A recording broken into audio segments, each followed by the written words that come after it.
আবারও রেসিপি নিয়ে আসবো।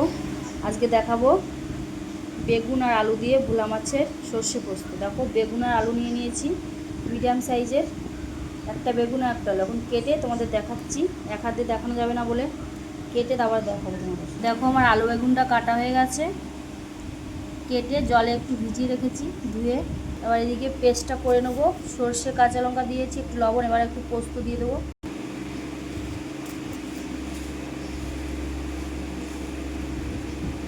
পোস্ত দিয়ে দিলাম, এবার বেটে তোমাদের দেখাবো।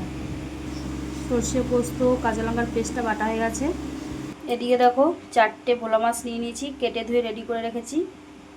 আর এদিকে কড়াই বসিয়ে দিয়েছি, কড়াইটা গরম হয়ে গেছে, এবার তেল দিয়ে দেবো।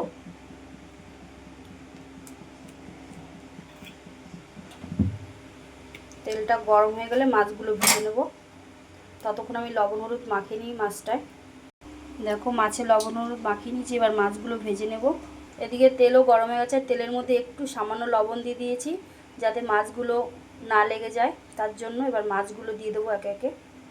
মাছগুলো দিয়ে দিয়েছি, এবার ভালো করে ভেজে নেব। মাছগুলো ভেজে তুলে নিয়েছি, এবার আলু বেগুনগুলো ভেজে নেব।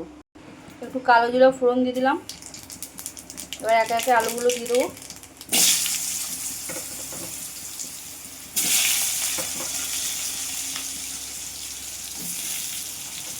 বেগুনগুলো দিয়ে দেবো,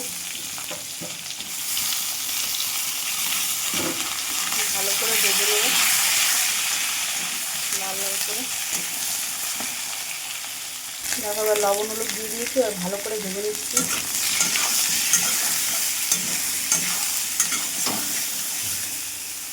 দেখো ভালোভাবে ভাজা রেখে টমেটো কুচিয়ে দিয়ে দিয়েছি, আর এবার সর্ষে পোস্ত বাটাটা দিয়ে দিলাম। ভালো করে কষে নেবো। আবার ছেঁকে দিলেও হয়, ছেঁকে দিলাম না আজকে। দেখো আমার কষানো হয়ে গেছে, এবার জল দিয়ে দেবো।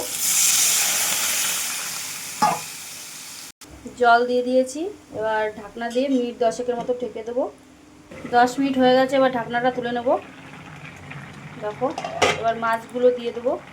মাছগুলো দিয়ে দিয়েছি।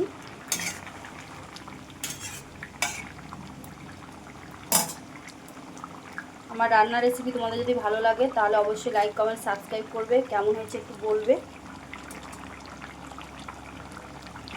এবার একটু ওপর থেকে কাঁচা সর্ষের তেল দিয়ে দেবো, দিয়ে এবার একটু ফুটিয়ে নামিয়ে দেবো। তাহলে তোমাদের দেখিয়ে দিলাম আজকের রেসিপিটা। দেখো কালারটা কত সুন্দর এসেছে, দেখেছো? কোনো গুঁড়ো মশলা কিন্তু ব্যবহার করিনি আমি, তোমাদের দেখিয়ে দিয়েছি সবই। এবার নামিয়ে দেবো। দেখো নামিয়ে নিয়েছি, হয়ে গেছে। তাহলে আজকের রেসিপি এই পর্যন্ত। কালকে আবারও কোনো রেসিপি তোমাদের সামনে আসবো। সবাইকে টাটা, ভালো থেকো তোমরা সবাই।